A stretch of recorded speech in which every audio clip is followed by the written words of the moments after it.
அதிகமான நிதிநிலை அறிக்கைகளை தந்த நிதி அமைச்சர்களில் நிர்மலா சீதாராமனும் ஒருவர். இந்த பட்ஜெட்டை பொறுத்தவரையும் நிர்மலா சீதாராமன் பேசுறாங்க. கடந்த முதல் பட்ஜெட் தொடங்கும் பொழுது 2.5 மணி நேரம் 3 மணி நேரம் விவாதித்தார். கொஞ்சம் கொஞ்சமா சுருங்கிட்டு இருக்கு, நேரம் சுருங்கிட்டு இருக்குன்னு சொன்னா, மக்கள் பலன் பெறுகின்ற வகையில் திட்டங்கள் எதுவும் இல்லை என்பதை மறைப்பதற்கு தான் நேரம் சுருங்குச்சுன்னு சொன்னா அதனுடைய பொருள் அப்படியாத்தான் இருக்க முடியும். பிஜேபி அரசாங்கம் வந்த பிறகுதான் கடுமையாக ரிசர்வ் வங்கியினுடைய உபரிகளை எல்லாம் உறிஞ்ச தொடங்கியது. இது பலருக்கும் கவனத்திற்கு வராத ஒரு செய்தியாக கூட இருக்கக்கூடும். பிஜேபி ஆட்சிக்கு வருவதற்கு முன்னால் வரலையும் ரிசர்வ் வங்கியினுடைய உபரியில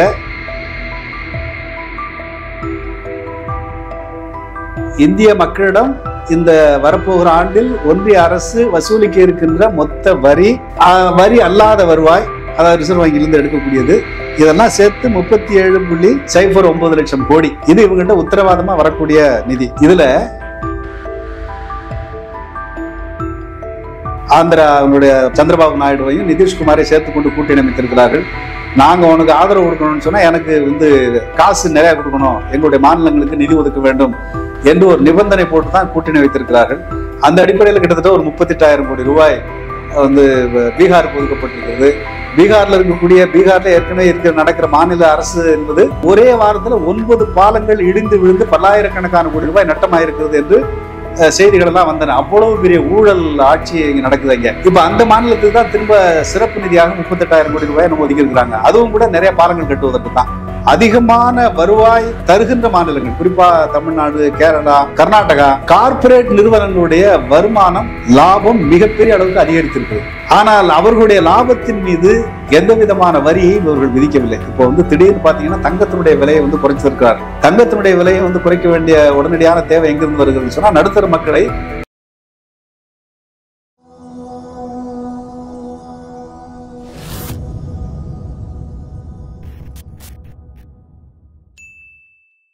கடந்த 23ஆம் தேதி ஒன்றிய நிதி அமைச்சர் நிர்மலா சீதாராமன் தன்னுடைய 7வது நிதிநிலை அறிக்கையை தாக்கல் செய்திருக்கிறார். இந்த நிதிநிலை அறிக்கை தமிழ்நாட்டிற்கு மிகப்பெரிய பாதகமாக அமைந்திருக்கிறது என்ற குற்றச்சாட்டு எழுந்திருக்கிறது. தமிழ்நாட்டு நாடாளுமன்ற உறுப்பினர்கள் எல்லாம் டெல்லியில ஆர்ப்பாட்டம் நடத்தியிருக்கிறாங்க. தமிழ்நாடு என்கிற பெயரே பட்ஜெட்ல குறிப்பிடப்படவில்லை என்ற குற்றச்சாட்டு எழுந்திருக்கிறது.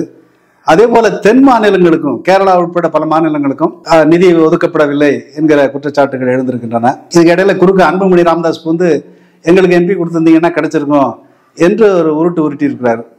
அதெல்லாம் ஒரு பக்கம் இருக்கட்டும். இருந்தாலும் இந்த பட்ஜெட்டை பற்றி, இந்த பட்ஜெட்டினுடைய விளைவுகள் அல்லது இந்த பட்ஜெட் உருவாக்க தாக்கம் என்று சொல்லப்படுவதை உண்மையிலேயே நடக்குமா, இது பற்றி சுருக்கமா சில செய்திகளை நாம் பகிர்ந்து கொள்ளலாம் என்று நினைக்கிறேன். அதிகமான நிதிநிலை அறிக்கைகளை தந்த நிதி அமைச்சர்களில் நிர்மலா சீதாராமனும் ஒருவர். நம்ம நாட்டில் பட்ஜெட் பிரசன்ட் பண்ணும் பொழுது அதை பற்றி, பட்ஜெட்டினுடைய உள்ளடக்கத்தை பற்றி பேசுவதை விட நிதி அமைச்சரை பற்றி பேசுறது 2 மணி நேரம் படிச்சாங்க, 3 மணி நேரம் படிச்சாங்க, 2.5 மணி நேரம் படிச்சாங்க, இப்படி நேரத்தை பேசுவது. இப்போ போன வருஷம் கூட பட்ஜெட் படிக்கும் பொழுது ஒரு தொலைக்காட்சியில ஒரு கருத்தை சொன்னார்கள். நிர்மலா சீதாராமன் அவர்கள் இந்த கலர் சேலை கட்டி கொண்டு வந்தாருன்னு சொல்லி. இதெல்லாம் நம்ம நாட்டில் ஒரு விவாதமா இருக்கிற அளவுக்கு தான் அந்த பட்ஜெட்டை பற்றிய பார்வையும் இருக்கிறது. ஊடகங்களுக்கே அப்படித்தான் இருக்குன்னா மக்கள்கிட்ட எப்படி இருக்கும்? அப்ப நிர்மலா சீதாராமன் 7வது பட்ஜெட்டை சமர்ப்பித்திருக்கிறார்.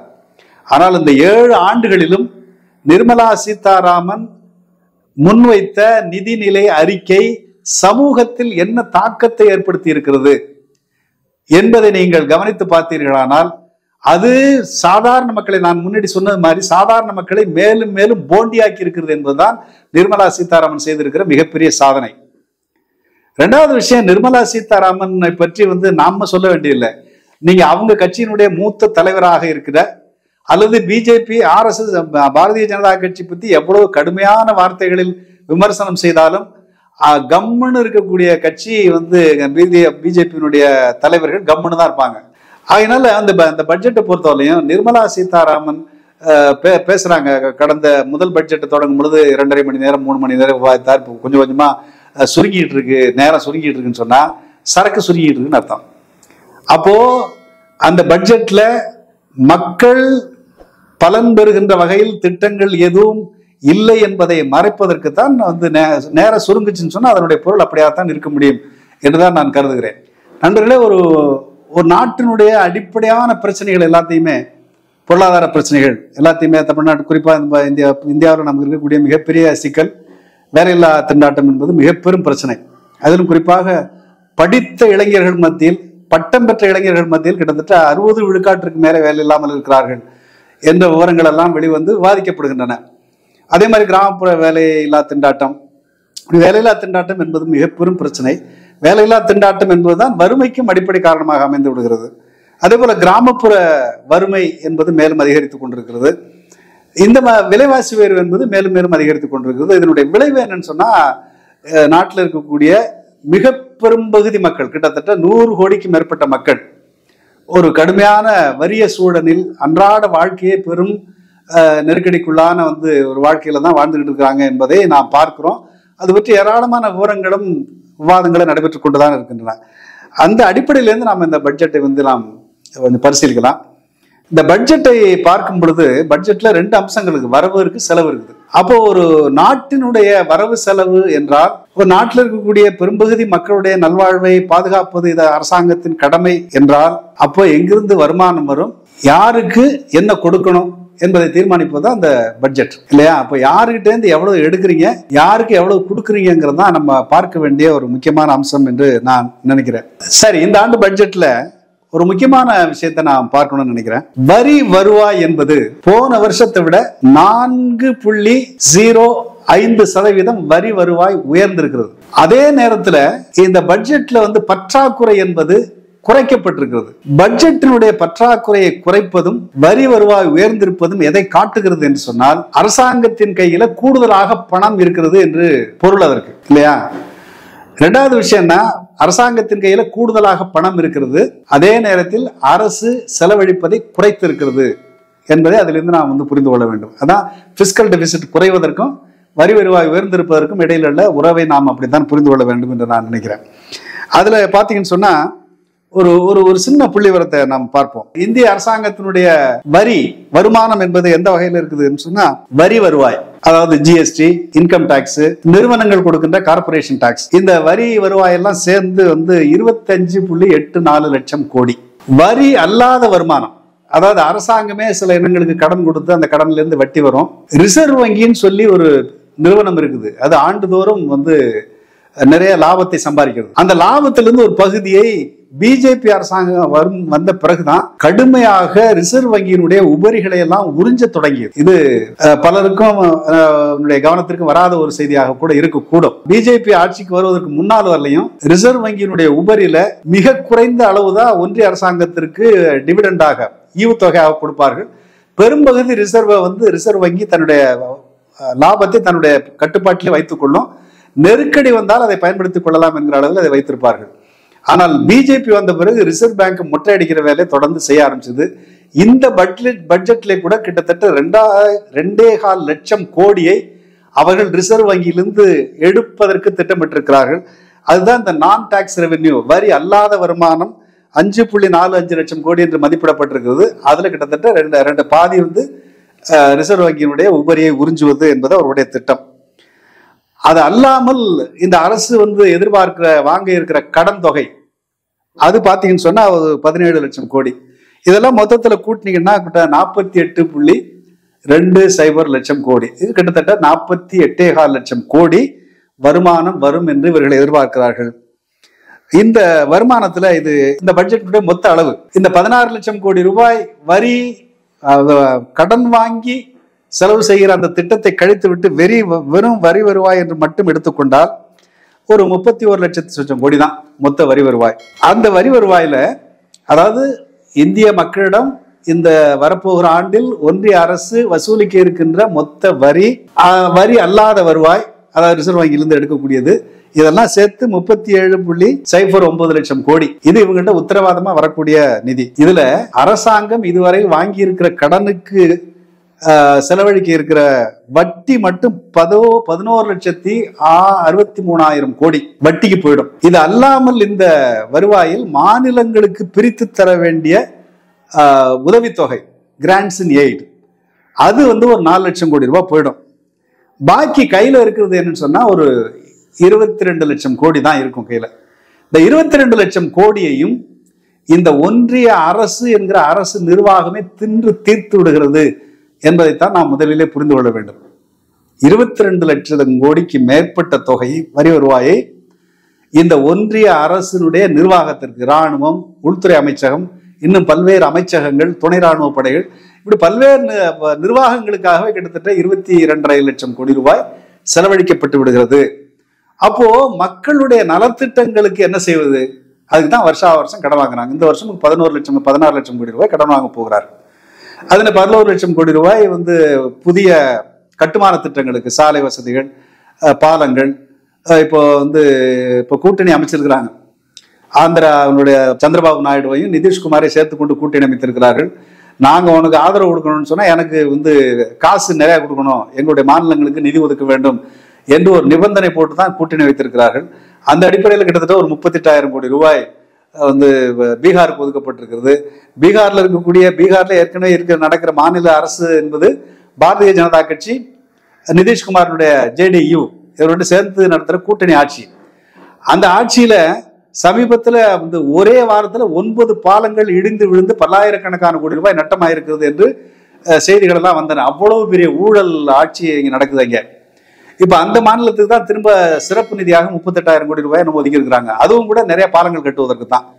அப்ப மேலும் மேலும் சிறப்பு நிதி என்று பீகாருக்கு கொடுக்கப்பட்டிருக்கிற நிதி கூட பீகார் மாநில மக்களுடைய பிரச்சனைகளை தீர்ப்பதற்கு பயன்படுமா என்று நமக்கு தெரியாது. அங்கே பிஜேபிக்காரன் திரும்ப பிஜேபி, நிதிஷ்குமார் மற்றவர்கள் எல்லாம் கொள்ளையடிப்பதற்கு தான் அந்த சிறப்பு நிதியும் கூட போகும் என்றுதான் நாம் கருத வேண்டியிருக்குது. அதே போல ஆந்திராவை பொறுத்தவரை 15,000 கோடி ஒதுக்கி இருக்கிறார்கள். அது தலைநகரம் கட்டுவதற்கான கட்டுமான பணிகளுக்காக என்று சொல்லப்படுகிறது. இப்படி கூட்டணியில் இருக்கிற 2 கட்சி மிரட்டி தங்களுக்கு நிதி வாங்கி கொண்டிருக்கிறார்கள், அவ்வளவுதான். மற்றபடி பாத்தீங்கன்னு சொன்னா மற்ற மாநிலங்களுக்கு உரிய நிதிகள் கொடுக்கப்படுதுன்னா, குறிப்பாக அதிகமான வருவாய் தருகின்ற மாநிலங்கள், குறிப்பா தமிழ்நாடு, கேரளா, கர்நாடகா, தெலுங்கானா, ஆந்திராவுக்கு இப்போ சிறப்பு நிதி ஒதுக்கியிருக்காங்க. இந்த மாதிரி ஒன்றிய அரசாங்கத்தினுடைய வருவாயில் பெரும் பங்கு வகிக்கின்ற தென் மாநிலங்களுக்கு உரிய நிதி ஒதுக்கப்படவில்லை என்பதுதான் இன்றைக்கு மிகப்பெரிய அநீதி. அப்ப அதனால்தான் தமிழ்நாட்டு பாராளுமன்ற உறுப்பினர்கள்லாம் போராட்டம் நடத்திருக்கிறாங்க. தமிழ்நாடுங்கிற வார்த்தையே அதுல இல்லைன்னு சொல்லியிருக்கிறாங்க. அதுக்கு பிஜேபி மந்திரி கூட என்ன சொல்லியிருக்காரு, மாநிலங்களுடைய பெயரை எல்லாம் சொல்லணும்னு அவசியம் இல்லை, மாநிலங்களுடைய பெயரை சொல்ல வேண்டும் என்ற அவசியம் இல்லைதான். ஏன் சொல்லவில்லை என்று சொன்னால், எல்லா மாநிலங்களுக்கும் உரிய பங்கீட்டை ஒதுக்கிவிட்டால் மாநிலங்கள் பெயரை சொல்ல தேவையில்லை. ஆனால் மாநிலங்களுடைய சிறப்பான திட்டங்களுக்கு நிதி மாநிலங்களுடைய பெயர் இருக்கிறதா இல்லையா என்பது அல்ல பிரச்சனை, அந்த மாநிலங்களுடைய திட்டங்களுக்கு உரிய நிதி ஒதுக்கப்பட்டிருக்கிறதா என்பதுதான் பிரச்சனை. அப்படி பார்த்தால் தமிழ்நாட்டிற்கு ஏற்கனவே ஏற்றுக்கொள்ளப்பட்ட பல திட்டங்களுக்கு, மேம்பாலம் திட்டங்கள், அந்த ஸ்மார்ட் சிட்டி திட்டங்கள், அல்லது மெட்ரோ ரயில் திட்டங்கள், இப்படி பல்வேறு திட்டங்களுக்கு எந்த நிதி ஒதுக்கப்படவில்லை என்பதுதான் இந்த பட்ஜெட்ல இருக்க மிகப்பெரிய தமிழ்நாட்டிற்கு இழைக்கப்பட்ட அல்லது தென் மாநிலங்களுக்கு இழைக்கப்பட்டிருக்கிற அல்லது பிஜேபி அல்லாத மாநிலங்களுக்கு இழைக்கப்பட்டிருக்கிற மிகப்பெரிய அநீதி. அதனால்தான் எல்லாரும் கடுமையாக அதை எதிர்த்து போராடி கொண்டிருக்கிறார்கள். இப்போ இந்த பட்ஜெட்ல இருக்கக்கூடிய இந்த அடிப்படை அம்சங்களோடு நாம் இந்த பட்ஜெட்ல உண்மையிலே என்ன செய்யப்பட்டிருக்கிறது, சாதாரண மக்களுடைய பிரச்சனைகளுக்காக ஏதாவது நியாயம் வழங்கப்பட்டிருக்கிறதா, வேலை வாய்ப்பை உருவாக்குவதற்கு ஏதேனும் புதிய திட்டங்கள், உருப்படியான திட்டங்கள் ஏதாவது கொண்டு வரப்பட்டிருக்கின்றதா என்று சொன்னால் நிச்சயமாக அதுக்கு உத்தரவாதமான திட்டம் எதுவும் இல்லை. இப்போது என்ன செய்திருக்காங்க, ஏற்கனவே முதலாளிகளுக்கு சலுகை கொடுப்பது என்று ஒரு திட்டம் வைத்திருக்கிறார்கள், ப்ரொடக்டிவிட்டி லிங்க்டு இன்சூரன்ஸ் என்று. அது உற்பத்தி சார்ந்து முதலாளிகளுக்கு வழங்கப்படுகின்ற சலுகையாக இருந்தது. இப்ப காங்கிரஸ் தேர்தல் அறிக்கையில் என்ன சொன்னாங்கன்னா, நாங்க வந்தா வேலை வாய்ப்பு வழங்கக்கூடிய நிறுவனங்களுக்கு நாங்கள் சலுகை வழங்குவோம், எம்ப்ளாய்மெண்ட் லிங்க் இன்சென்டிவ் என்று அவர்கள் ஒரு புதிய வாக்குறுதியை காங்கிரஸ் அறிவித்திருந்தது. இப்போ வேலையில்லா திண்டாட்டம் என்பது மிகப்பெரிய பிரச்சனையாக மாறியதற்கு பிறகு காங்கிரஸ் கொடுத்த வாக்குறுதியை அவர்கள் எடுத்துக்கொண்டு, நாங்கள் இனிமே வரப்போற ஆண்டுகள்ல புதிதாக வேலைக்கு அமர்த்தினால், அப்படி புதிதாக வேலைக்கு அமர்த்தி கொள்ளுபவர்களுக்கு அந்த நிறுவனத்திற்கு நாங்கள் சலுகை வழங்குகின்ற முறையில் அவர்களுக்கு நாங்கள் மாதந்தோறும் ஒரு 1,250 ரூபாய் நாங்கள் காசு கொடுப்போம். அதாவது ஆண்டுக்கு 15,000 ரூபாய் 3 தவணைகளில் நாங்கள் இந்த புதிய ஊழியர்கள் நியமிக்கப்பட்டிருந்தால் அவர்களுக்காக நாங்கள் கொடுப்போம் என்று ஒரு சலுகை வழங்கி இருக்கிறார்கள். இது வேலை வாய்ப்பை உருவாக்கும் என்று கருதுகிறார்கள். ஆனால் இதற்கு எவ்வளவு நிதி ஒதுக்கப்பட்டிருக்கிறது, அது எந்த அளவுக்கு வேலை வாய்ப்பை உருவாக்கும் என்று நமக்கு உத்தரவாதமா இல்லை. ஏன்னா இதற்காக ஒதுக்கப்படுகின்ற நிதி இனிமே வாங்க போறல, கடல்ல இருந்து ஒதுக்கப்படுகின்ற நிதி தான், வரி வருவாயிலிருந்து ஒதுக்கப்படுவதல்ல. அதே போல சிறு குறு தொழில்களுக்கெல்லாம் நாங்கள் வந்து அதனுடைய வளர்ச்சிக்கு நாங்கள் புதிதாக வந்து கடன் நிவாரணம், அதாவது கடன்களுக்கு நாங்கள் வந்து உத்தரவாதம் வழங்குகின்ற திட்டத்தை வழங்குகிறோம் என்று சொல்கிறார்கள். கடனுக்கு உத்தரவாதம் வழங்குறது யாரும் வழங்க போதா? கவர்மெண்ட் வழங்க போறதில்லை. அது கொடுக்கப்படுகின்ற வங்கிகளுக்கு இந்த அரசாங்கம் வந்து அந்த வாக்குறுதிகளை வழங்கலாம்.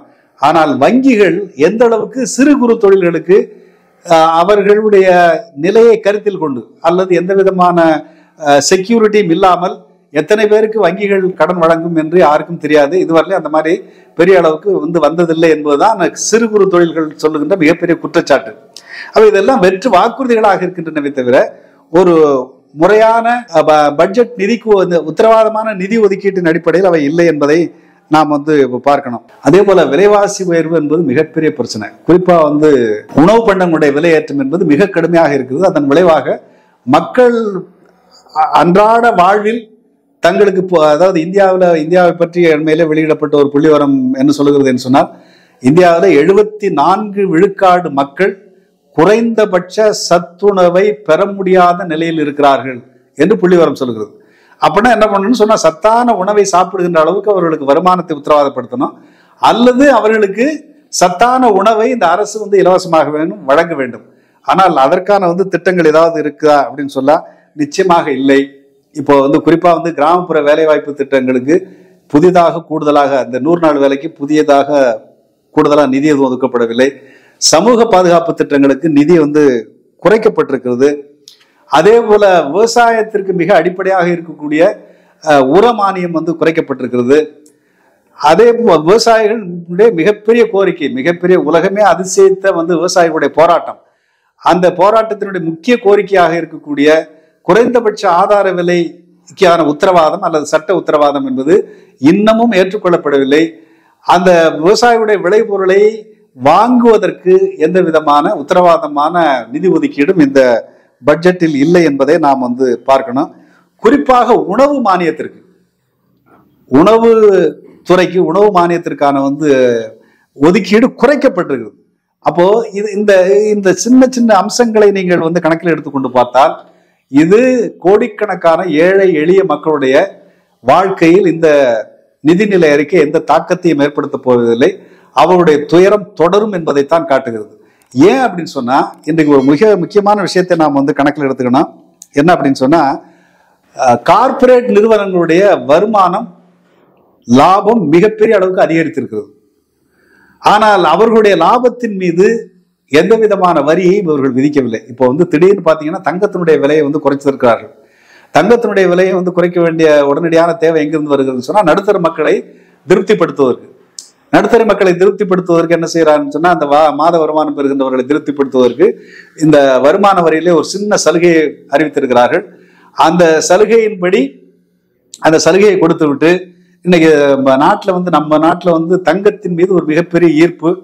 தங்கம் வந்து நம்முடைய வாழ்க்கையினுடைய பண்பாட்டு வாழ்க்கையில் மிக முக்கியமான அம்சம் என்கிற முறையில் எல்லாரும் வந்து ஒரு குண்டுமணி தங்கமாவது வீட்டில் வச்சுக்கணும்னு நினைக்கிறாங்க.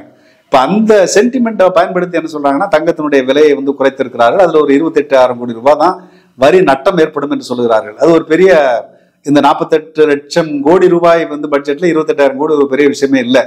ஆனால் இது இந்த மக்களை வந்து சும்மா அப்படி ஏமாற்றுவதற்கான ஒரு திட்டம். ஆனால் கார்பரேட் முதலாளிகளுடைய லாபம் பல மடங்கு பெருகி இருக்கிறது. இப்ப சமீபத்தில் கூட அம்பானி வந்து தன்னுடைய மகனுக்கு திருமணம் பண்ணாரு. திருமணம் அந்த நிச்சயதார்த்தம் 3 நாள், கல்யாணம் 1 நாள், வரவேற்பு 4 நாள், இப்படி ஒரு வாரம் ஏராளமான கூத்து அடித்தார்கள். கிட்டத்தட்ட 6,000 கோடி ரூபாய் செலவழித்தார். இது ஒரு மிகப்பெரிய கிரிமினல் குற்றம் நடந்திருக்கிறது. ஒரு கல்யாணத்திற்கு 6,000 கோடி ரூபாய் செலவழிக்கக்கூடிய அளவுக்கு மிக பெரும் லாபம் ஈட்டக்கூடிய சொத்துடைய வந்து மக்கள் இங்கே இருக்கிறார்கள். ஆனால் அவர்களிடமிருந்து வாங்குவதற்கு பதிலாக, எடுப்பதற்கு பதிலாக அவருடைய வரிகள் 2019 இந்த பிஜேபி ஆட்சி வந்த பிறகு 30% இருந்த 30% இருந்த கார்பரேஷன் டாக்ஸ் என்பது 22% குறைக்கப்பட்டது. அதே போல தொழில் தொடங்குகின்றவர்களுக்கு விதிக்கப்பட்ட வரி வந்து ஸ்டார்ட் அப், அது 25% 18% குறைக்கப்பட்டது. அதன் விளைவுதான் இன்னைக்கு வந்து உலக பணக்காரர்களாக பல முதலாளிகள் வந்து மாறி இருப்பதை நான் வந்து பார்க்கிறோம். அப்போ ஒரு பக்கம் இந்தியாவில் இருக்கக்கூடிய ஆக்ஸ்ஃபாமுடைய அறிக்கை என்ன சொல்லுகிறது? இந்தியாவில் 50% மக்கள் வெறும் 6% சொத்தைத்தான் வைத்திருக்கிறார்கள். 10% முதல் நிலையில் இருக்கக்கூடிய பணக்காரர்கள் 73% சொத்துக்களை வைத்திருக்கிறார்கள் என்று சொல்லுகிறது. அதாவது மிகப்பெரிய ஏற்றத்தாழ்வு இங்கே இருக்கிறது. கிட்டத்தட்ட இந்த நாட்டில் கிட்டத்தட்ட 70 கோடி மக்கள் ஓட்டாண்டிகளாக இருக்கிறார்கள். ஆனால் அவர்கள் மீது விதிக்கப்படுகின்ற ஜிஎஸ்டி என்பது தொடர்ந்து அதிகரித்துக் கொண்டே இருக்கிறது. அப்போ ஒரு பக்கம் ஜிஎஸ்டி என்கிற பெயரால் ஏழை எளிய மக்களிடமிருந்து வரியை ஏராளமாக பிடுங்கி, இன்னொரு பக்கம் கார்பரேட் முதலாளிகளுக்கு வரியை குறைத்து அவர்களுக்கு ப்ரொடக்டிவிட்டி லிங்க்டு இன்சென்டிவ் என்கிற பெயரால் சலுகைகளை கொடுத்து முதலாளிகளை ஊக்குவிக்கிற நடவடிக்கைகள் எதிலும் எந்த மாற்றமும் இல்லை. ஆனால் ஏழைகளுக்கான திட்டங்கள் தான் வெட்டப்பட்டிருக்கின்றன. கல்வி, மருத்துவம், கிராமப்புற வேலை வாய்ப்பு, சமூக நலத்திட்டங்கள், இப்படி எல்லாவற்றிலுமே மிகப்பெரிய வஞ்சகம் நிகழ்த்தப்பட்டிருக்கிறது என்பதுதான் இந்த பட்ஜெட்ல இருக்கக்கூடிய மிக முக்கியமான அம்சம் என்பதை நாம் கணக்கிலே கொள்ள வேண்டும். அது எல்லா வகையிலும் நீங்க எடுத்து பார்த்தா இது வளர்ச்சி வளர்ச்சி என்று இவர்கள் சொல்வது கார்பரேட் முதலாளிகளுடைய வளர்ச்சியை தானே. கார்பரேட் முதலாளிகள் வளர்கின்ற அதே வேகத்தில் இந்த நாட்டில் இருக்கக்கூடிய கோடிக்கணக்கான மக்கள் பெரும் வீழ்ச்சியை சந்தித்துக் கொண்டிருக்கிறார்கள் என்பது நம்முடைய கண் முன்னாலே நடக்கின்ற ஒரு யதார்த்தம். இந்த யதார்த்தத்தை தான் இந்த நிதிநிலை அறிக்கையும் பிரதிபலிக்கிறது. வரிகள் என்பது தொடக்க காலங்களில் குறைவான வரிகள் தான் இருந்தன. இந்த பிஜேபி ஆட்சிக்கு வந்த பிறகுதான் அந்த ஒரே நாடு, ஒரே தேர்தல், ஒரே வரி, ஒரே அக்கப்போர் என்று எல்லாத்தையும் ஒன்று என்று அவர்கள் ஒரே மொழி, ஒரே கலாச்சாரம் என்றெல்லாம் பேசிக்கொண்டு வருகிறார்கள். இப்போ ஒரே தேர்தலுங்கிறாங்க. அதே மாதிரி ஒரே வரின்னு ஒரு பித்தலாட்டத்தை பேசுகிறார்கள். அந்த பித்தலாட்டம் என்னன்னா, இந்தியா முழுவதும் பல்வேறு வரிமுறைகள் இருக்கின்றன, மாநிலங்களுக்கு மாநிலங்கள் வரிகள் வேறுபடுகின்றன, நாங்க எல்லாத்தையும் ஒழுங்கு பண்ணி ஒரே வரியா மாற்ற போறோம் என்று பேசி ஜிஎஸ்டி என்கிற வரியை கொண்டு வந்தார்கள். இந்த ஜிஎஸ்டி என்பது ஒரு குழப்பமான வரிமுறை. இந்த ஜிஎஸ்டி வந்ததன் விளைவாகத்தான் இன்றைக்கு இந்தியா முழுவதும் பல லட்சக்கணக்கான சிறு குறு தொழில்கள் அழிந்தன என்பது ஒரு நிதர்சனமான உண்மை. அதை இன்றைக்கும் சிறு குறு தொழில்களை, இன்னும் குறிப்பா கோயம்புத்தூர்ல இருக்கக்கூடிய சிறு தொழில் முனைவர்கள் திரும்ப அதையே தான் பேசிக் கொண்டிருக்கிறார்கள். ஆனால் அவர்களுக்கு எந்த விதமான நிவாரணமும் இல்லை. அப்போ இப்பவும் கூட வரிமுறை ஒரு 8 ஸ்லாப் வரிமுறை தான் இருக்குது. ஜிஎஸ்டி ஒரே வரி என்று அவர்கள் பேர் வைத்தார்களே தவிர 8 வரிகள் இருக்கின்றன. எல்லாவற்றிற்கும் வரி. சேவை என்பது, சேவை என்றால் அதுக்கு என்ன பொருள்? எந்த விதமான பலனும் எதிர்பார்க்காமல் செய்வது பேரு தான் சேவை. ஆனால் சேவை என்றாலும் கூட அதுக்கு வரி. வீடை நீங்க வாடகைக்கு விட்டா கூட அதுக்கு நீங்க வரி கட்டணும். ஹோட்டல்ல சாப்பிட இட்லி தோசை கூட வரி கட்டணும். இப்படி எல்லா பொருட்கள் மீதும் வரியை போடுகிறார்கள். வரி விலக்கு என்று எதுவும் இல்லை என்கிற அளவுக்கு இன்றைக்கு எல்லா, அந்த காலத்துல சொல்லுவாங்கன்னா இம் என்றால் வரி, எல்லாத்துக்கும் வரின்னு சொல்லி, அப்படி எல்லா பொருள்களுக்கும் வரி என்கிற நிலையை நோக்கி கொஞ்சம் கொஞ்சமாக எல்லாவற்றின் மீதும் வரி போட்டு கொள்ளையடிக்கின்ற ஒரு கொள்ளைக்கார மாஃபியா கும்பலாக பிஜேபி ஆட்சி கொஞ்சம் கொஞ்சமாக வளர்ந்து வந்திருக்கிறது என்பதுதான் இந்த 10 ஆண்டு காலத்தில் பிஜேபி ஆட்சி செய்திருக்கிற, வரியில் செய்திருக்கிற மிகப்பெரிய அயோக்கியத்தனம். இப்படி எல்லாவற்றிலும் வரி போட்டிருக்கிறார்கள். இப்போ அண்மையிலே ஒரு சிக்கல் வந்தது. என்னன்னு சொன்னா, காங்கிரஸ் இந்த தேர்தலுக்கு முன்னால காங்கிரஸினுடைய தலைவராக இருக்கக்கூடிய சாம் பித்ரோடா ஒரு கருத்தை சொன்னார். என்ன கருத்தை சொன்னார்னா, இன்ஹெரிட்டன்ஸ் டாக்ஸ் என்று ஒரு டாக்ஸ் போட வேண்டும். இப்ப பல நாடுகள்ல அப்படி இருக்குது. சொத்துக்கள் வாரிசுகளுக்கு மாறும்போது, ஒருவருடைய சொத்து அவருக்கு பிறகு, அவருடைய மரணத்திற்கு பிறகு வாரிசுகளுக்கு மாறும்போது, ஒரு குறிப்பிட்ட தொகைக்கு மேல இருக்கக்கூடிய சொத்துக்களுக்கு அந்த வாரிசு முறையில் அந்த சொத்தை அடைகின்றவர்கள், இன்ஹெரிட் பண்றவங்க, ஒரு குறிப்பிட்ட அளவுக்கு வரி கட்ட வேண்டும். இப்போ உதாரணத்திற்கு அமெரிக்காவில் $100 மில்லியன் மேல சொத்து இருந்தால் அந்த 100 மில்லியனுக்கு மேற்பட்ட சொத்தின் மீது 45% வரி அங்கே விதிக்கப்படுகிறது. அது மாதிரி நம்ம நாட்டிலையும் பணக்காரர்கள் நிறைய இருக்கிறார்கள்.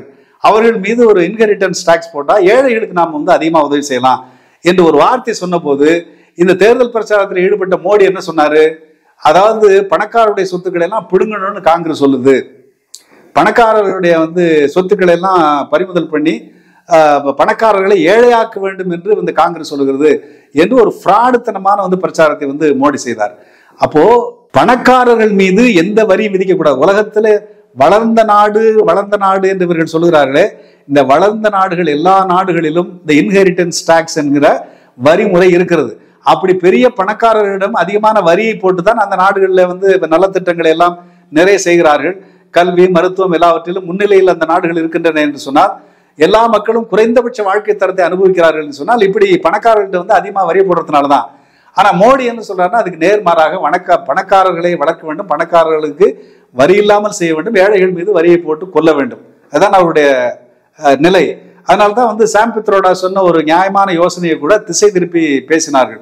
இந்த பிஜேபி ஆட்சிக்கு வந்த பிறகுதான் வெல்த் டாக்ஸ் என்று ஒரு டாக்ஸ் நம்ம நாட்டில் இருந்தது. அதாவது பெரும் பணக்காரருடைய சொத்துக்களுக்கு ஒரு குறிப்பிட்ட அளவுக்கு மேல இருக்கக்கூடிய சொத்துக்களுக்கு ஒரு 1%, 2% என்று வரி இருந்தது. அந்த வரியை நீக்கினார்கள். அதாவது பணக்காரங்க கையில உபரி எக்கச்சக்கமா இருக்குது. இப்படி உபரி இருக்கிறதுனாலதான் என்ன செய்யறான், இப்ப அம்பானி வந்து 6000 கோடி ரூபாய்க்கு வந்து கல்யாணம் பண்ண முடியுதுன்னு சொன்னா இது ஒரு தேச துரோக நடவடிக்கை. அப்போ பணக்காரர்கள் எவ்வளவு அளவுக்கு குரூர மனம் படைத்தவர்களாகவும் தன்னுடைய சொந்த நாட்டில் தன்னுடைய சொத்துக்கும் வளத்துக்கும் ஆதாரமாக இருக்கக்கூடிய உழைப்பாளிகள், விவசாயிகள், தொழிலாளிகள் எவ்வளவு மோசமான நிலையில் இருக்கிறாங்க என்பது தெரிந்தும் கூட இவ்வளவு வந்து ஆடம்பரமா வந்து கல்யாணம் பண்ற அளவுக்கு சொத்துக்களையும் உபரி செல்வத்தையும் வைத்திருக்கக்கூடியவர்களிடம் வரியே போடக்கூடாது என்கிற பேசுகின்ற ஒரு ஆட்சி தான் இன்றைக்கு இருக்கிறது. அந்த ஆட்சியினுடைய நிதியமைச்சர் தான் நிர்மலா சீதாராமன். இவர்கள் வந்து எப்படி வந்து இந்த நாட்டினுடைய மக்களுடைய நலன் சார்ந்து நிதிநிலை அறிக்கையை தயாரிப்பார்கள் என்று நாம் எதிர்பார்க்க முடியும்? நிச்சயமாக இவர்களுடைய எல்லா நடவடிக்கைகளும் கார்ப்பரேட் முதலாளிகளை மேலும் மேலும் வளர்த்து விடுவது, சாதாரண மக்களை மேலும் மேலும் சுரண்டுவது என்கிற ஒரு கொடூர வந்து ஒரு பாசிச பொருளாதார ஒடுக்குமுறையை தான் அவர்கள் தொடர்ந்து செய்கிறார்கள் என்பதற்கு இந்த நிதிநிலை அறிக்கையும் ஒரு சான்று.